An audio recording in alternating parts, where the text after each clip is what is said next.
Hello, everyone. Welcome to CineMarks. James here, joined by the man from down Paul under. London from representing the USA in this tournament.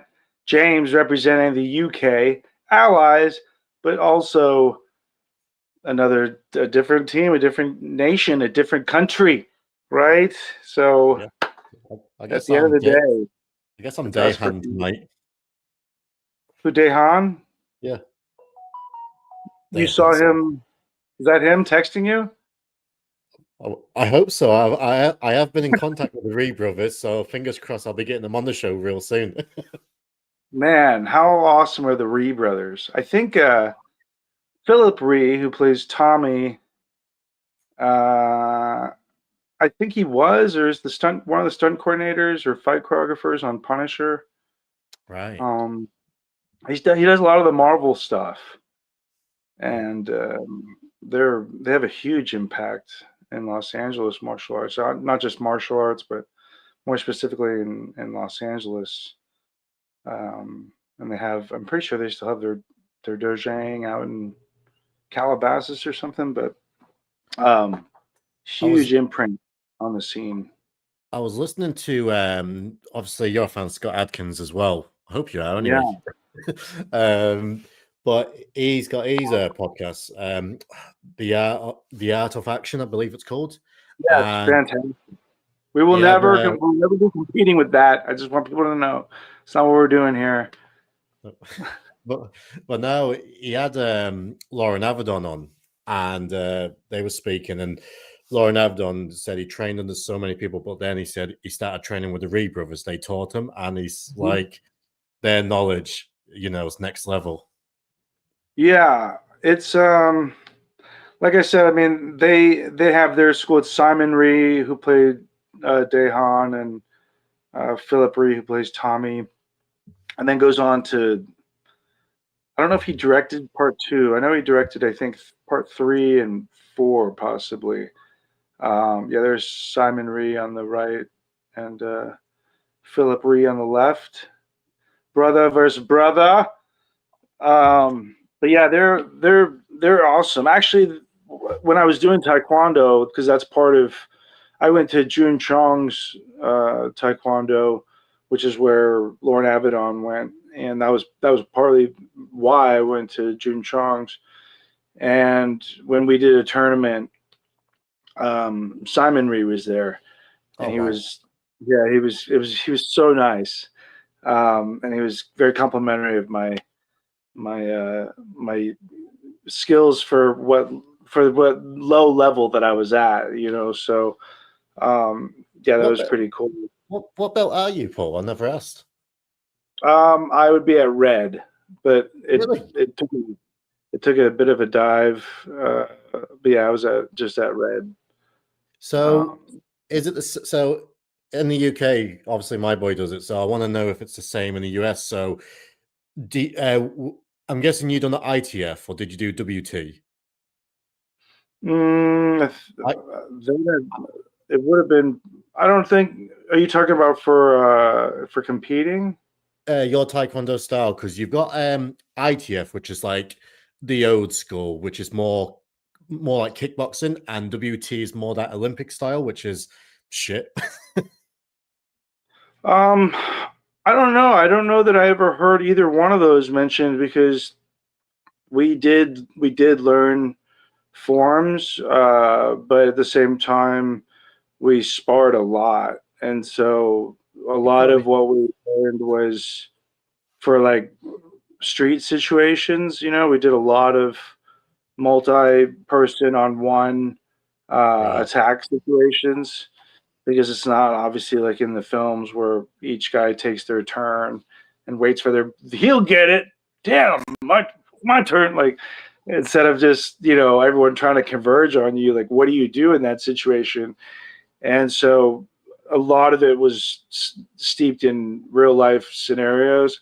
So I wouldn't. I mean, obviously, I wouldn't call the training I did bullshit, but I do know what you're talking about where it seems like you just can hand anybody if they're there long enough and they keep paying an award, and so no, it was. I mean, people didn't always pass when testing came around. So it was pretty legit. My trainer was Armenian, but he was awesome. And then whenever we would have guests and stuff, it was always really cool. But yeah, the rhees run there. Simon Rhee in particular, Dahan. Last I checked, they have their big dojang out in like Calabasas. And my brother shot something there long time ago, like 2009, and that was through another connection that we had there with James Liu, who's iconic in his own right. For people that don't know, James Liu is in the he's in everything, but he's in the scene in Time Cop where Van Damme does the splits across the counter and the henchman gets electrocuted. Yeah. That whole fight scene, that's James Liu. But he was working on something with my brother and introduced my brother to the rhees. And then I met them at the same time. And then we went to this like martial arts dinner thing where all these different martial arts stars were all attending. And it was really cool. But yeah, and then I saw that Philip Rhee does a lot of stunt and fight choreography, specifically for Marvel, I believe. But yeah, they're highly respected throughout the scene. Eric Roberts' martial arts is no, I'm just kidding. But jumping back to go ahead. Did Eric Roberts do martial arts in real life, or was it all a double? Do you know? I think he did do it, but it would have been under the rhees training. Yeah. I imagine they're the ones who trained everybody for this, if I'm not mistaken. I don't know why they wouldn't have. It just doesn't really make sense. Trained her. Oh, see? I got it. I'm wearing my Alex Grady. This is like a more advanced, probably less effective thing, but I wore my Alex Grady just for this because I was hoping one of the listeners would pop it, Tommy, pop it, Bop it, Tommy, bop it. So when did you go to Best of the Best? How did you come about this film? Oh well, so yeah, definitely in my childhood. So obviously, we know the story. Like I grew up martial arts mad, and definitely got it on video cassette because Best of the Best that came out. What was it? 88, 87? Yeah, I think 80s. You've got the access to internet. If I try to look something up, I'll. Yeah, I believe it's around late 80s, definitely. Yeah, 89. Oh, yeah, my birth. That was later than I thought. Yeah. That's 89. Wow. But yeah, definitely got it on video, or my mother might have got it on video, but yeah, watched it, just fell in love with it. I mean, that's the thing, like I miss martial art movies where it's just, I guess you could say, straight. It's just like martial art contests, like like your Bloodsport, Bloodsport, The Quest, Karate Kid. I love your tournament fighters, and we don't get enough of them. And I remember watching it. Sorry. No, I was saying, yeah, no, I was just agreeing with you. Sorry. Yeah, and I just remember loving it, and I've got a cousin called George, and like he loves martial art movies as well, and we was living near each other, and I remember fetching him his videotape, and he's like he was blown away by it, but it's just such a great my son's taekwondo instructor. I think they asked him. They said, "What's your favorite like martial art movies?" And he said like Best of the Best, and yeah. When you watch the Rhee brothers, Tommy Lee and Dahan, in that final fight, like you can see the taekwondo in their fight and like how skilled they actually are, and it's one thing I do remember is just like how good the fights actually were. Even the bar fights was fun. And I mean, rest in peace, Chris Penn. But Chris Penn was such a character in this movie. Oh, it's awesome. That is a great addition. I mean, yeah, I don't know. Taekwondo, I've always thought it is the best martial art for the camera. Agreed. You know, it's so kick centric. It's like, you know, and most Taekwondo, you know, practitioners are just so flexible, but the kicks are so beautiful and graceful and powerful. And so, you know, I've always, and I'll probably always feel that for the camera, for the kind of action martial arts movies that we love, that we grew up on, Taekwondo seems to be the common thread throughout the big stars, you know, in some degree. It's not like, you know, nothing against any other art form, but it just, you know, Taekwondo jujitsu with and more flashy. MMA, it's all close and everything. And I mean, even boxing, if you're trying to make a movie about like, you know, you still have to either put it in the boxing ring so that they're actually boxing, or you have to, you know, go against some of the rules of boxing when they like open up really big, or yeah, I don't know, but like Right, a but boxing, like a you, boxing movie where a guy's like, I mean, who you, knows? I guess you could do that, but it's just, you know what I mean? Like it's just bigger. Martial art, Taekwondo is bigger, and it's, you know, and it's just very glamorous, and I wouldn't say it's showy, but in a way it is, because a lot of times it's, you know, geared towards tournament fighting, yes. and point fighting. You know, it may not be the most practical thing in the street. There are practical points to it for sure, but it may not be the most effective if you don't have a ground game, right? Or yeah, I mean, No, you're 100% right. Obviously, you know, my boy does it as well, and yeah, he's I, very good. I How old is he? 10, 9, 11, 11. 11. Okay. Yeah. Yeah, he's 12 in November. I don't know where it's Yeah. gone, but he's actually got a big tournament Sunday, national championships. So fingers crossed. We, He's training that, but he can handle himself. Like, thankfully, his style Taekwondo, they do punches, and his punches are flipping powerful, which is good because his last tournament, not just saying it, Paul, because he's my boy, but he destroyed the kids in his comp because his punches were so strong. And like, what, you know yourself, one good punch to the nose, that's it. oh but yeah. but he knows like there's styles that could overcome Taekwondo, but I always say to him, like, if you are in a fight, you got a better chance of being a trained fighter than not being trained. So even though Taekwondo probably is not as effective as say a boxing when it comes to like a scrap, he could do damage if he actually wanted to. But thankfully, he's a good boy. Well, I mean, you know, and it's your legs are typically longer than your arms, That's it. and so, you know, cutting off your center line and then having a good stop kick, at least a stop kick is still going to be more effective, I think, just because that at least allows a stoppage, and then you can come in with like a higher strike, unless you That's can what he does. do almost a stop, like a stop kick into a high strike. I always felt that was very effective because everyone's going to want to come in with some sort of kick, and then they're expecting kick to kick to kick to kick, and they almost forget about their upper bodies, especially I think at a younger age, and so they're so focused on watching their kicks too, instead of trusting the kicks, that they completely forget about up here, and that they lose guard, and it's like, oh shit, I forgot to keep my. Go. So Yeah, I let's think get some Taekwondo is amazing. I love it. I think any kid should be in it. I think martial arts is a wonderful discipline. And I was going should to be ask you, like, mandatory in those I schools. agree. I agree, especially with, you know, the bullying and all that kind of stuff. Some form of self defense should be uh, somewhat of a requirement, I think.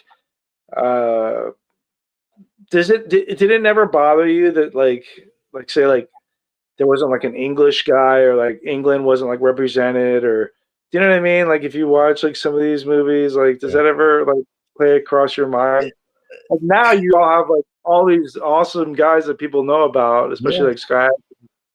But Yeah, back then, we were waiting for like some guy to be like, "Hey, blimey, great, I'm on the American team now." Like, I don't know, just they always make them bad guys or something, right? yeah. I mean, Charles Stance, the great, and the late great Terence Stamp, who we unfortunately lost recently as well. Rest in peace to him.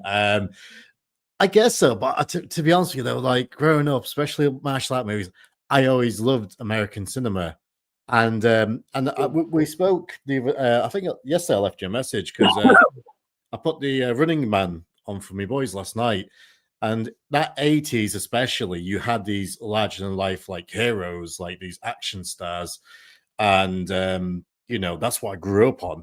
So yeah, it didn't really bother me. Like I, I'm not one of those really who I need someone to look like me to enjoy him on TV. Like that's never bothered me. I mean, I grew up watching Hulk Hogan.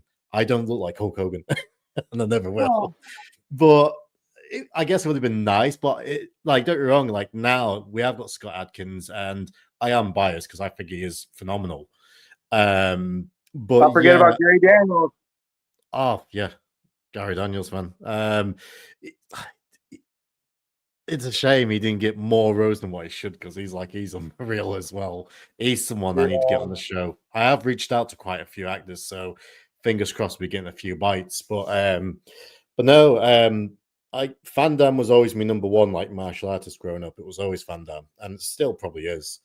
But I grew up watching Bruce Lee, so I had this wide Yeah. range of. No, I know. I guess I mean like these tournament movies.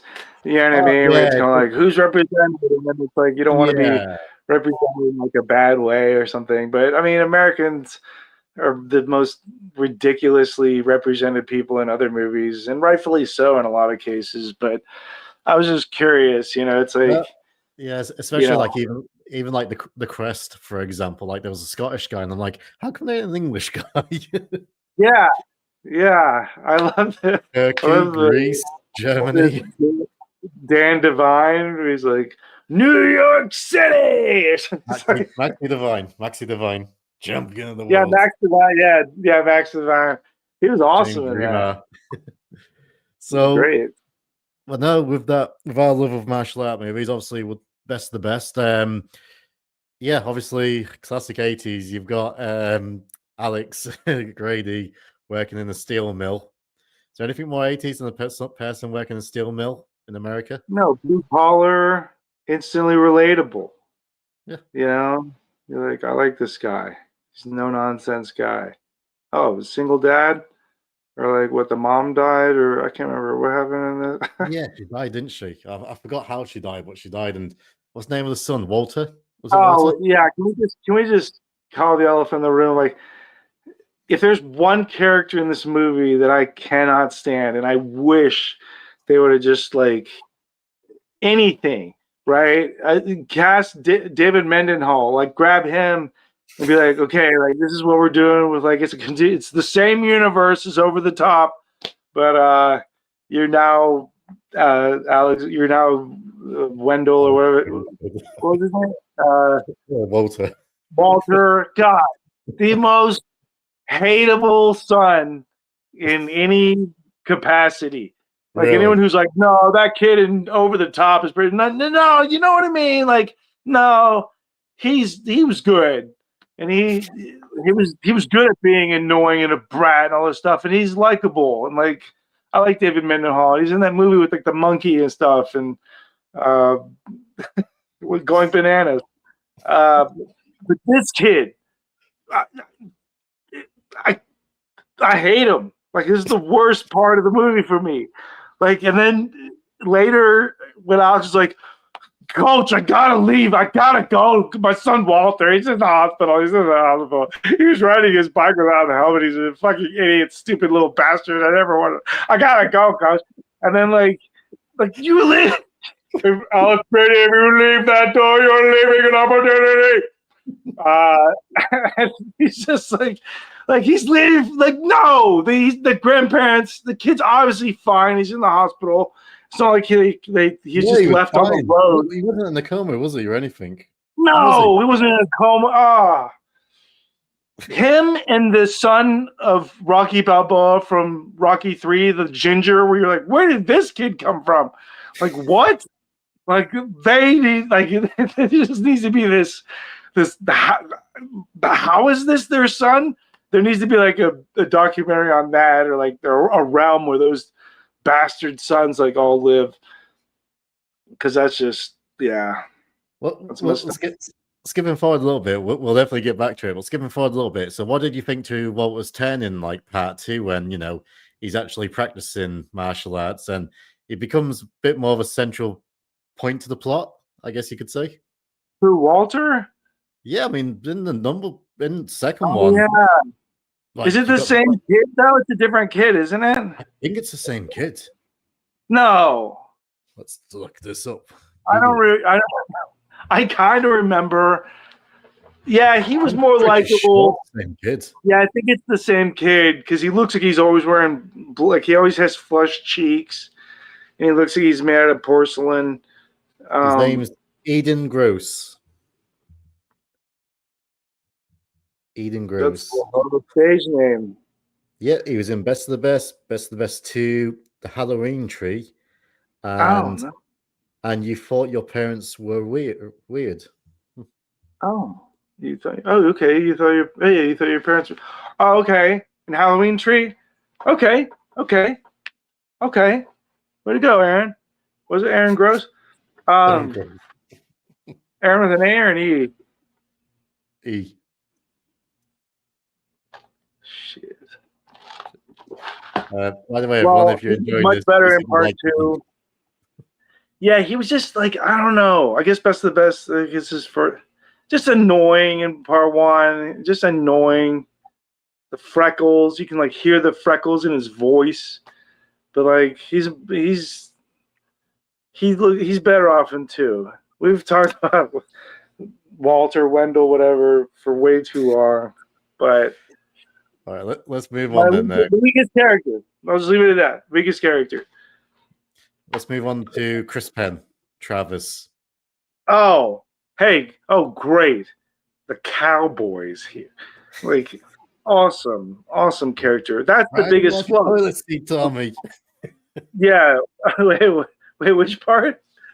So I think Tommy's fighting Dahan, and then Travis is like, ride him like a toilet seat, Tommy. Oh yeah. Doesn't he also have like some like, because this is like 89, probably shot in 88. Don't they have like some racial? Because Tommy and Cowboy are always like, and there's like some racial shit. I think I mean, if I do it, will I get cancelled, boys? No, but I remember I can't remember what it was specifically, but it's hilarious. Like the Cowboy Tommy interaction stuff is hilarious, and we used to rewind that all the time.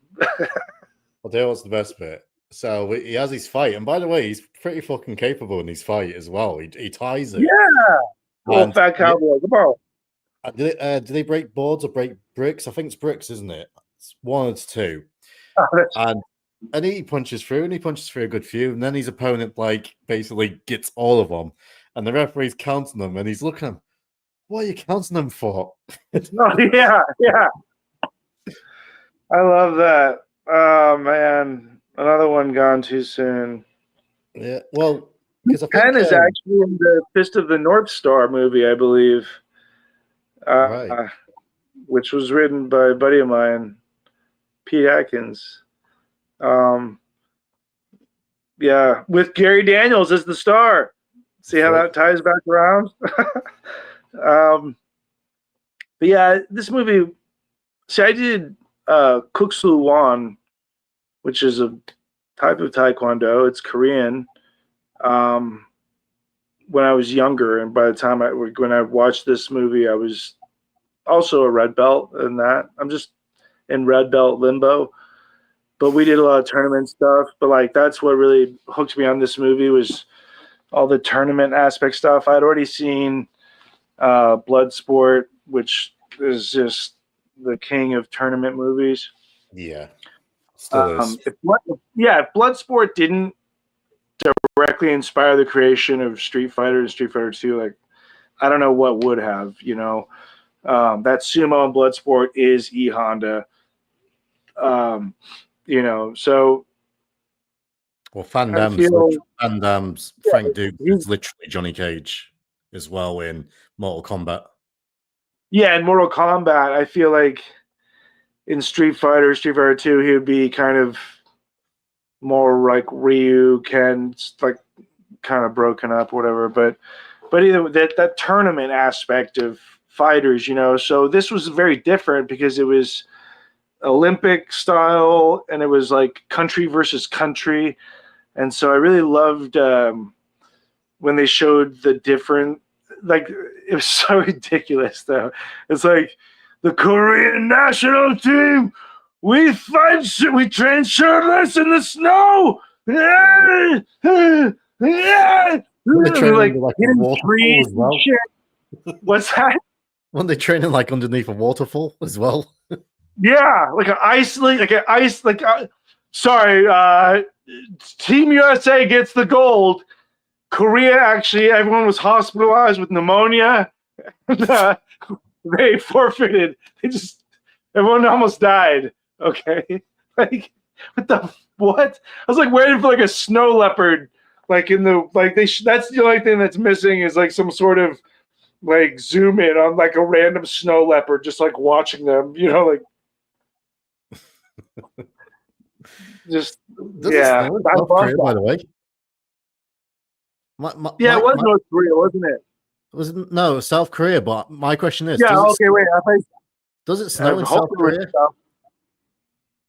Seoul? Yeah, it's South Korea. I've been there. No, yeah. Does it snow in South Korea Oh. like as much as that? I believe up in the mountains. Yes. Oh, you got mountains. I've never been. I want to go. Funny enough, my boy today we was on about it. It's like, man, I would love to go. He's like, I really want to. He wants to go over there and train. So Just don't go to North Korea. Don't go to North Korea. Oh no, I'll never come back. I won't be allowed to do the podcast anymore. Don't. Oh, you wouldn't. I don't. Yeah. Jesus. But everyone who's watching, please, thank you for joining us. Please hit the like button. If you got any questions regarding Best of the Best movie, please ask away and we'll answer them at the end of the show. But no, and then obviously you got the director. Who's the director? Can you see that? Who is the director? Was it something Lester? No. Let's see. Overview. Mark.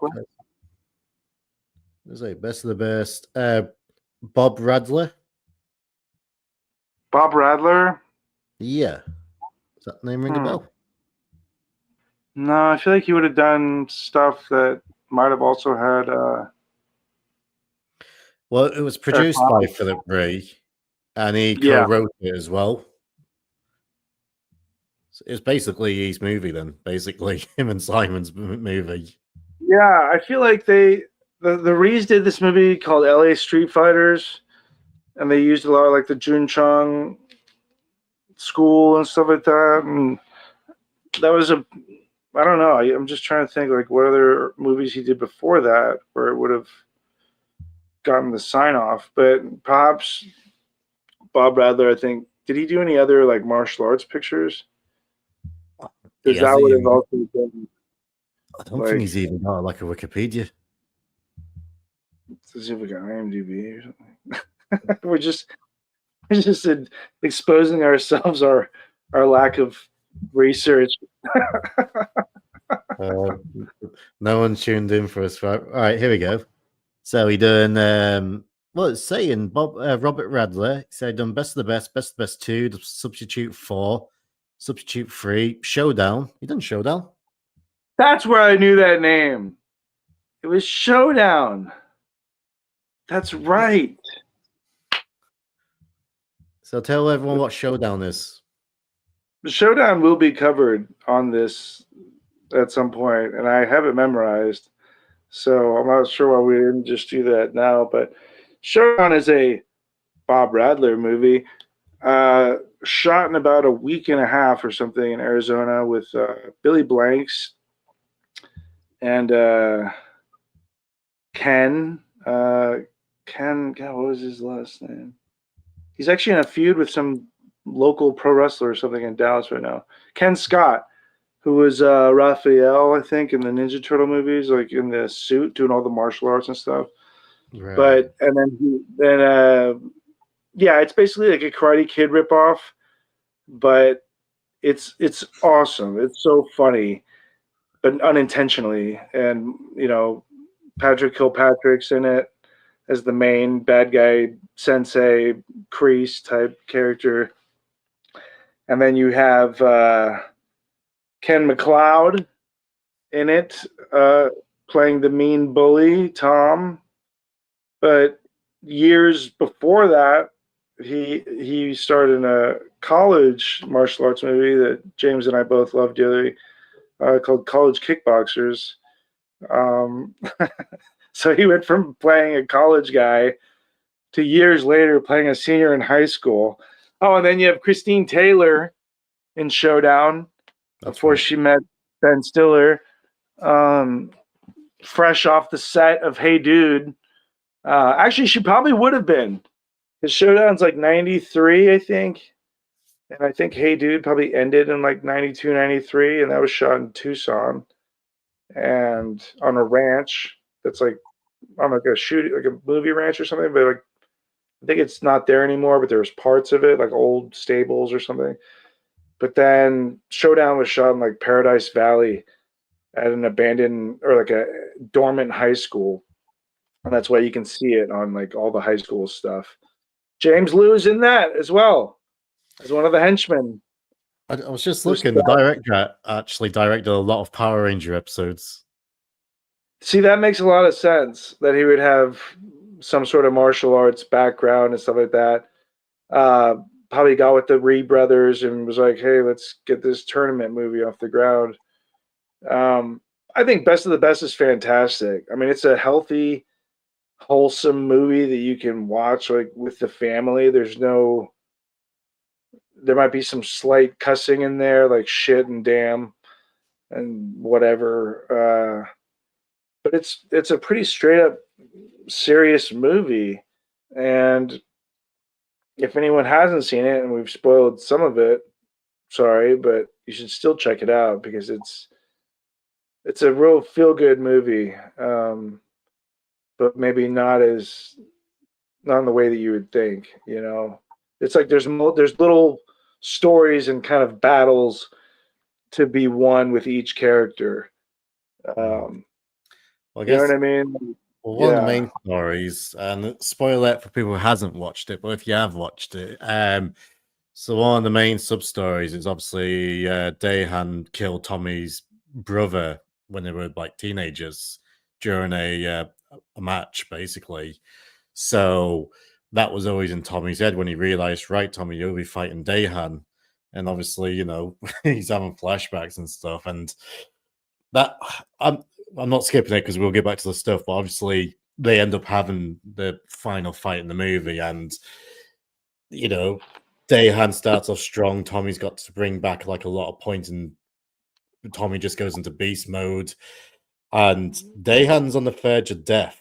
And once you see Tommy's foot go, yeah, it was almost like the hat and Over the Top. Yeah, like once you put that bill back, once Tommy's foot, was it his back foot, I think, or something like he just his back foot. It was like he was. I've seen people do it, and it's like he's getting ready to pounce, basically. No, Tommy, no.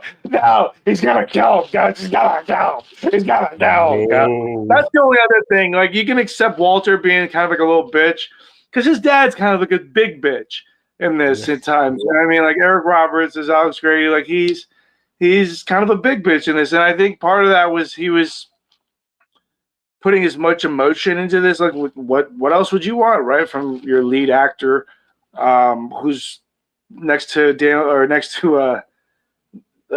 James Earl Jones would be like the two most accomplished actors, I would think, and then like Chris Penn and but there's some great actors like on that American team too. I'm trying to remember the guy who played Sonny, and as well as the nerdy guy with the glasses. Like they've been in other stuff. Yeah, like good that's stuff. Tom Everett, isn't it? who plays the reset, like the guy who does up the strategies, and he's been in a few films. He's been in Triple X, Benjamin Button, a lot of the Death Wish movies, Die Hard 2. So he's got around. He's been Tremors 3 he was in. Didn't know he was in Tremors 3. I'll have to watch that again. 13 days. But no, he did a lot of fun. Well, Sally Kirkland, she played the shrink, basically. That name is so familiar. What else was she in? I'm thinking Sally Struthers. But Sally Kirkland Jeans.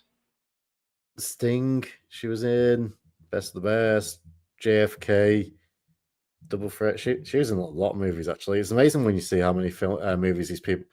Oh, Big Star. I can't tell. But no, so at the end, he's got the chance to obviously win it, but he knows if he hits Dayhan. No, he's gotta go. He's gotta go. He's gotta go. So he started just whining with the shoulder thing too, though, right? Because he's like, they're like, "You're done, Alex. You're done. You've done. I can't do it, Jason. Like, you're done, Alex. No. You've done great. Time to pack it up. No, come on. I can do it. Pop it, Tommy. Pop it. Everyone did that with their brothers or friends, right? The Pop It, Tommy. My son does it. Does he? Pop It, Tommy. You know, the other one that we did as kids was if Terry Silver. Like, well, we do the ice cream cone thing. Like, if like if we were done with our ice cream or we had like some left or something, we'd like let it fall on the ground, like how it hits the ground, like signifying that his brother's like dead. But they would like add to it and like fall on the ground, like our eyes open, and like ice cream would like seep out of our mouth. It looks terrible now that I think back on it, but. Yeah, this is a serious film, everyone, not a comedy. There are so many things that we laughed at. Unintentional, not like they were like, "Oh, this is what the kids are gonna laugh right here." Like, but I will say though, so at the end, the Korean team wins, and when Daehan goes over crying his eyes out. What? God, spoiler, jeez. Well, I gave spoiler alert to people. The North Korean team wins. The South Koreans. Don't be racist. But no, when Kim Jong-il does run in. When Daehan says, he apologizes and, I give myself as your brother and starts crying, everyone's crying. I started crying watching it. Like, that ending is proper, gets me teared up every time I watch it. Good score, too. The music's really good, too. You can't have a film like this and not give credit to the score because that's part of it. That's one of the redeeming qualities of Karate Kid 3, which I think is a perfect film, but a lot of people seem to bash it. Yeah, I don't know why. I'm not saying this is on par with like John Conte or anything, but Oracle, who did the music for Best of the Best, and did they return for Part 2? Because Part 2, which we'll talk about here in a moment, Part 2 had a completely different vibe when I watched it. Yeah, but I love it. I enjoyed it. Love it. It's like it's very Running Man-esque. I feel like they got the influence from Running Man. Actually, I have a better idea of where they got the influence from, and I'll reveal that gem here in a moment, which I would love to cover as well. It doesn't say on the score, but... It doesn't say music by or anything? Music by... Oh, well, here we go. Music by Paul Gilman. Why does that sound familiar? Let's look at Best of the Best 2. Paul Gilchrist. And now sequel is done by David Michael Frank.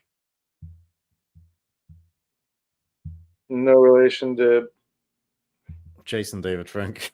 I don't think so. Maybe. You probably, but no. it's a great film. Like I honestly, it's hard to pick like say your top 10 martial art movies because Bruce Lee's got 2 or 3 of them straight away. Van Damme's probably got 5 of them. So, but I honestly I think Best of the Best definitely is in my top 10 easily. Hmm. If So you're if saying like all 10 are martial arts films? It's in there. just martial art films because my range of well, obviously we do a fucking movie podcast, so we love movies in Yeah. general. But martial What art about, movie. where does this stand with No Retreat, No Surrender? Oh, I tell you, it's with both of them. I find No Retreat, No Surrender a very, very easy watch where you can just watch it whenever. Yeah. And you never get. But this is an enjoyable film. But this is definitely more serious and like more of a drama, if anything. Yeah. Whereas Higher in production value. No Retreat, No Surrender, it's a popcorn film. You can just turn it on and you could just have a blast. But they're both great in their own ways, even though they're both martial art movies. They couldn't be any more different. Do you understand what I mean? Yeah. Who? But Yeah. Does I can't remember. Tommy rides the motorcycle, right? Not or yes, does I think they both do. they both do? Right? Isn't there kind of like a I think racing? I think Alex Grady borrows Tommy's bike. Oh, that's right. He I throws him think, the keys. He's like, as he's running out to go to his son or something. yeah, How insensitive is that? To my son just got near killed and mangled on a bicycle because he couldn't use training wheels, and now I'm gonna zip off on a motorcycle that it's not mine, that I'm not used to, and it's the same thing. has he got Like, any insurance for that bike? I don't know. It's pretty wild, man. But yeah, Where's Best of the Best rank for you then? uh,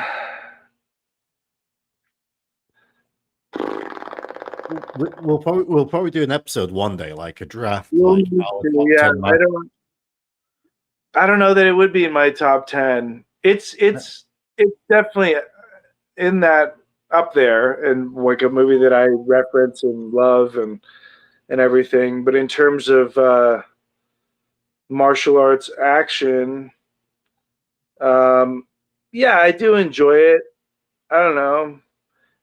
Yeah, I mean, I love this movie. I love this movie. I would say I'm more like now I'm more entertained by the sequel. I love the sequel, um, which we'll talk about just here just for a little bit because it's certainly not as deep of a film and it's not a drama. There are dramatic moments, but it's more of a. You would think that part two was the first one because it's way more out of like the 80s in a way. I mean, it's basically a Running Man ripoff in a way, but but mixed with another film that I love called Shoot Fighter, Yeah. which is awesome. If you don't know Shoot Fighter, highly we'll cover that at some point because it's got Bolo Young. Yeah, it's got Bolo in basically his one of his only babyface roles. Yeah. And then it's got Johnny. It's got Crease. yeah, it's got Crease as a typical bad guy. Crease is the bad guy. Then you got Johnny Lawrence as the lead babyface. Well, he was babyface, and he turns heel partway through it. Oh yeah, it's pretty deep. I said to my boys, I said, "This is what happened after Karate Kid." That's crazy. I mean, Crease went off the deep end.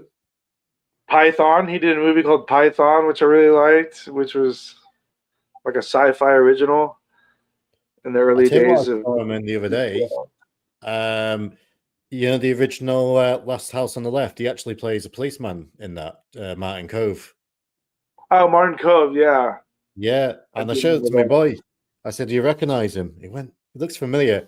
I said, "It's about 10 years before his most famous role." You didn't have your boy watch all of that movie, No, I did just you? showed them a still. I'm not letting them watch Last House on the Left. That one and the remake too is just I haven't tasteless. I don't watched the know. remake. This got a pretty funny death in it though at the end. Especially if you're a Breaking Bad fan, then so best of the best two then. So yeah, well, how's it start? They're on like a little camping trip, ain't they? And then it like say sucks how it starts because we lose one of our best characters right off the bat. And I won't spoil it. Hopefully James won't either. But you lose an iconic character at the beginning, so it becomes but like you have to do that to set up the hook. And basically the setup, or it's like, is it Wayne Newton? Or I think that's the bad guy. He's like this Vegas showman. I'm telling you, it's just like Running Man in a way that you have like this, but I don't think it's a game show. It's just like an underground fighting ring that comes off very Running Man-ish. And then you have like Wayne Newton, who's this big, powerful Vegas guy. It's in Vegas. Yeah, I think the big standout thing here is Brackus, right? Because it was but what's that actor's name? Is it Ralph Moeller? Ralph Moeller, yes, Ralph Moeller, who's a big Arnold guy. He's like one of Arnold's friends. He's part of that clique of Gold's Gym guys. He's featured well in Universal Soldier. That's right. He was Hercules, I think, in some series. He's in a lot of stuff where you're like, oh, that's Ralph. He's in Die Hard, or one of the Die Hard. He what? He was in Gladiator, Ridley Scott's Gladiator. Yeah, I mean he's a pretty iconic. Oh, that guy, type guy, Ralph Moeller. He's huge. So he's the big bad guy here, Brackus, which, if you look at the timeline, that's probably where they stole the name for the German guy when they tried to book him at WWF or in ECW, that jacked bodybuilder guy named Brackus or whatever. I think he was something like that. Well, this came out in 93. Yeah, I know. So this would have been like 99, 98, 99. They had a big German bodybuilder guy named Brackus. 97, I think. Was it for ECW?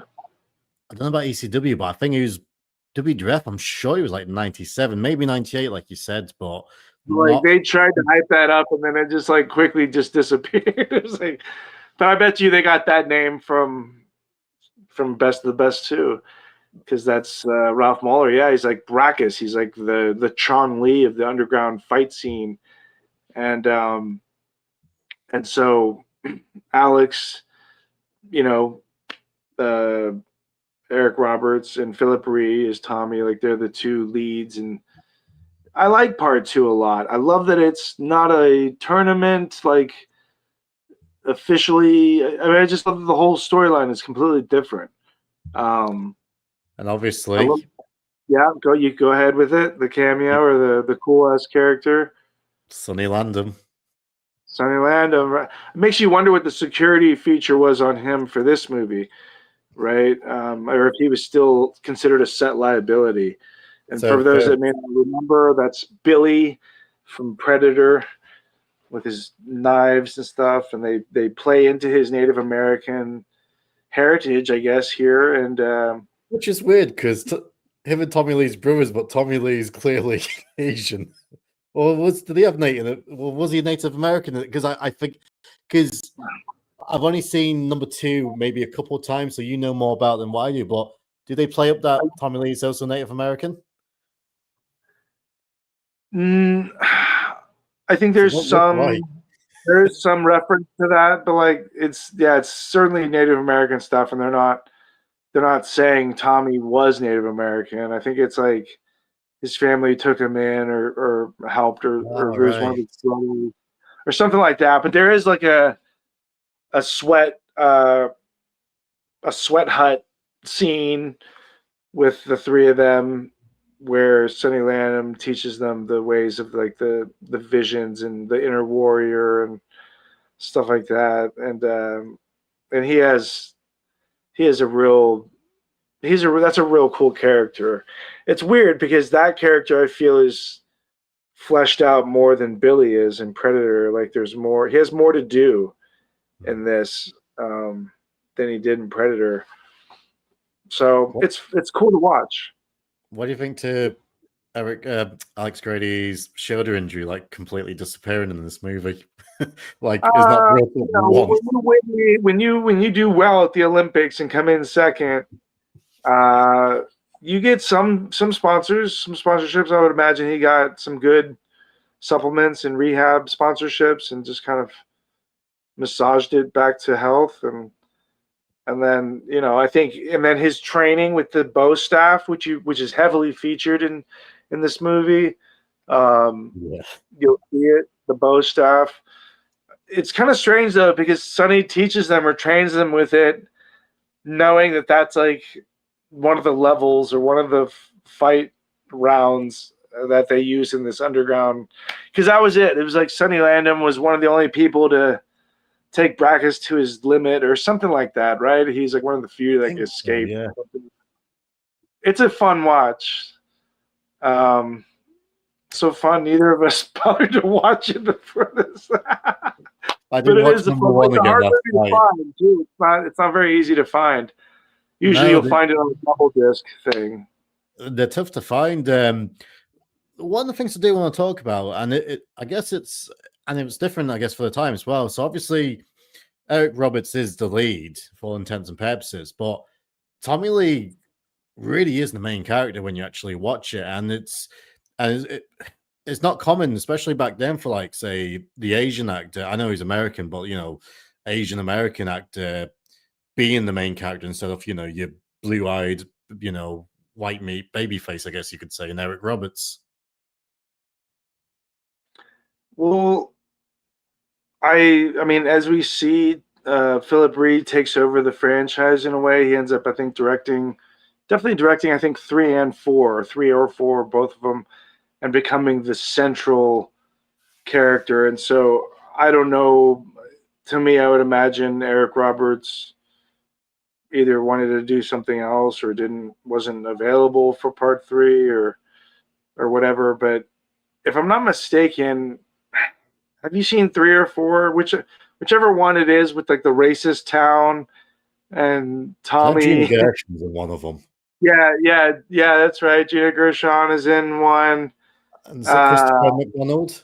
Shooter McGavin? He's in like the 4th one? Yeah, he's in that one, in the racist one. And I would have to watch it back, but I felt it dropped off because it was like it just turned into cheesy action hero thing. But I don't remember Tommy getting hit a single time. Right, so he became Steven Seagal. It's ridiculous. It's like I'm just like, what?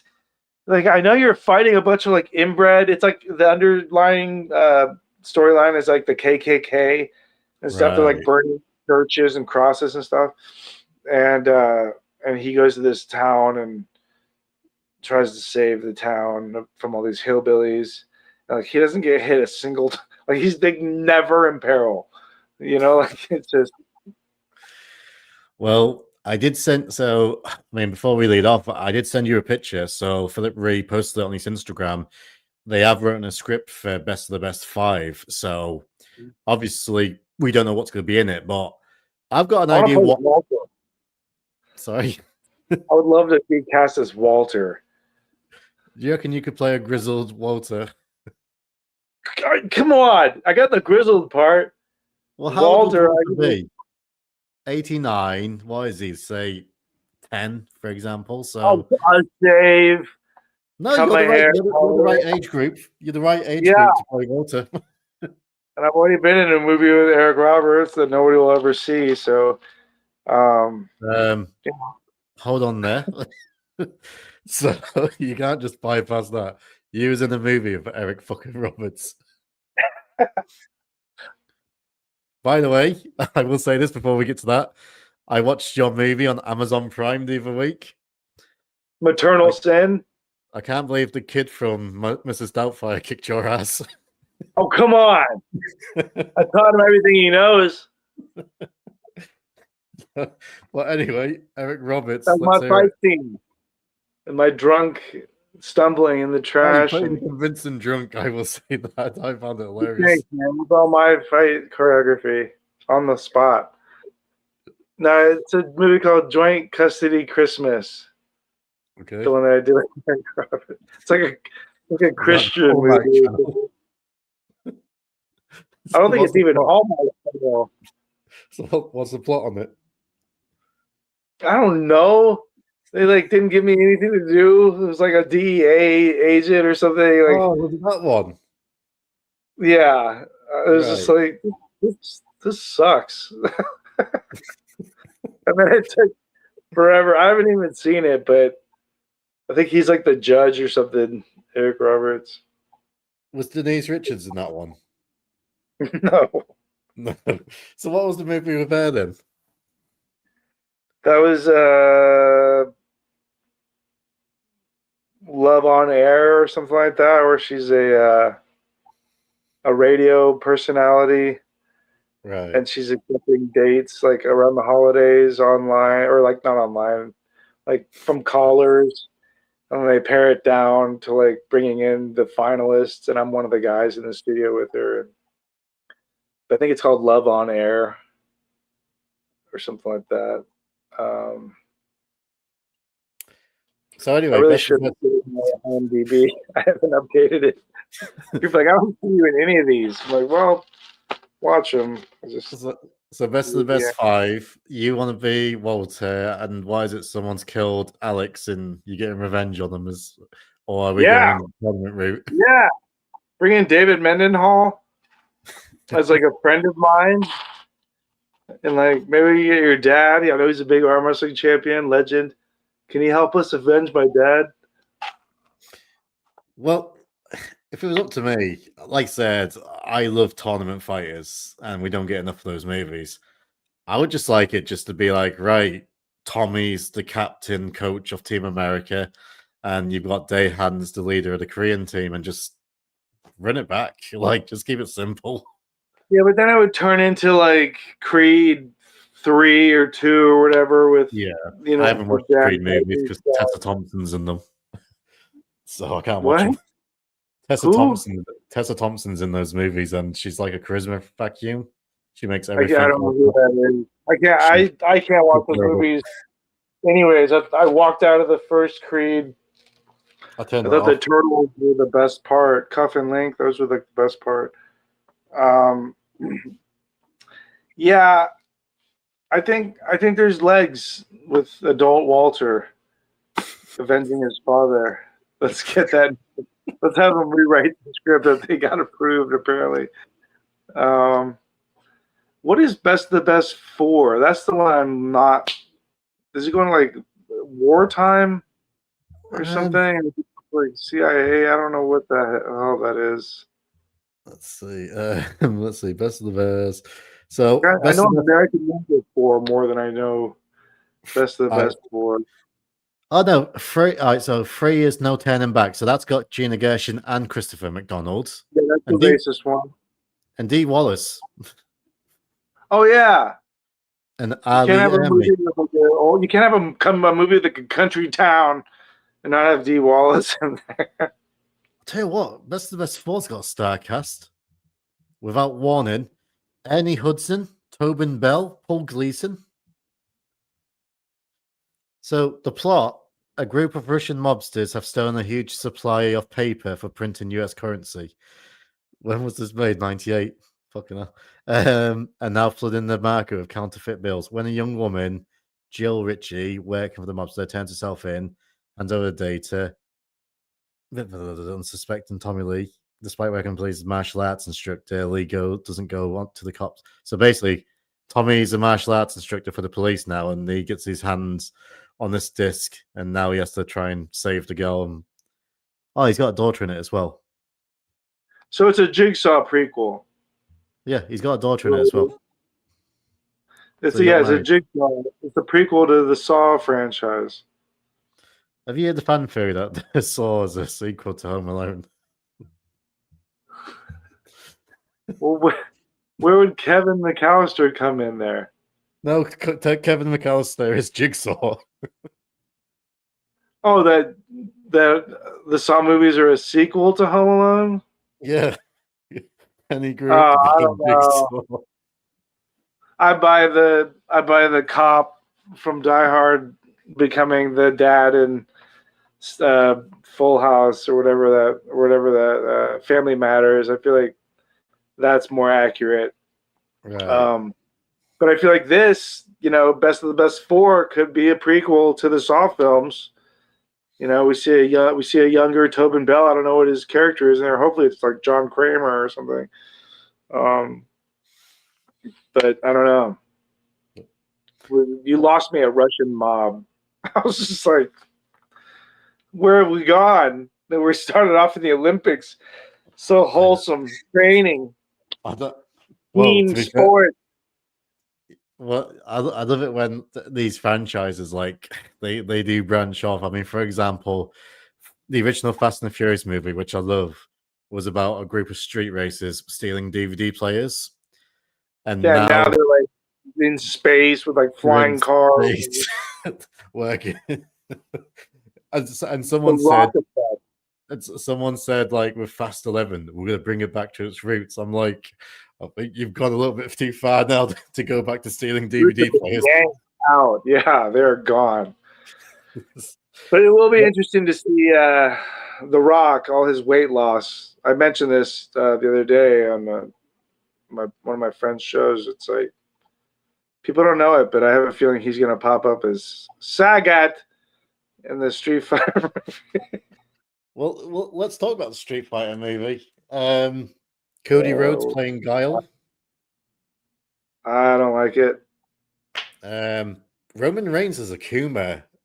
I'm like, no. Yeah.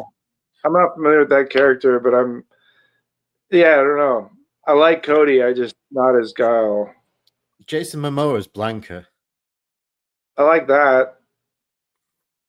The only real casting that I'm excited about, assuming I stumbled upon this movie on a flight sometime because I don't see myself paying to see it. There's David Deschelmain as Bison. Yeah. Because he's like the best actor in this whole cast. Like, let's be honest here. He's the he's a good actor, yeah. Oh man, you got 50 Cent as Balrog. Yeah. Like, what version of Balrog are we talking? Like, I don't know. It just Eric Andre's in it, and I don't even know what that character is. There's some character named Joe. People are like, who the hell is Joe? And apparently Joe is like on the original title card. There's that blonde guy in a white suit getting like knocked out. Like, that's Joe. So one of the girls from Cobra Kai, isn't it? Who? Zara. She was like the Indian looking one who my son's got a massive crush on. She played. Serious? Oh, he loves her. I just couldn't watch Cobra Kai with all those children. Just couldn't. He loves her. So he's happy. But she played like one of the they call the dolls, Julie. You got this one girl playing Cammy. She was in the new Mortal Kombat movie. She played the vampire Natara. I'll take Kylie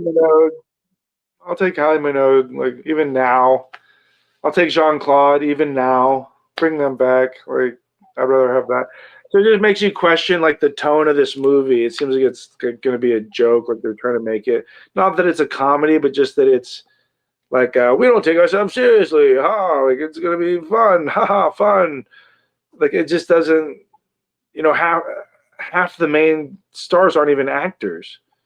Yeah, You no, know, that's so just like, what the fuck is this? This is like like really. the Oh guy no, it's playing like a Rhee. New Japan, it's like a New Japan guy playing E Honda. Yeah, fuck. Which one is it now? I forgot Who his you name. can't who knows?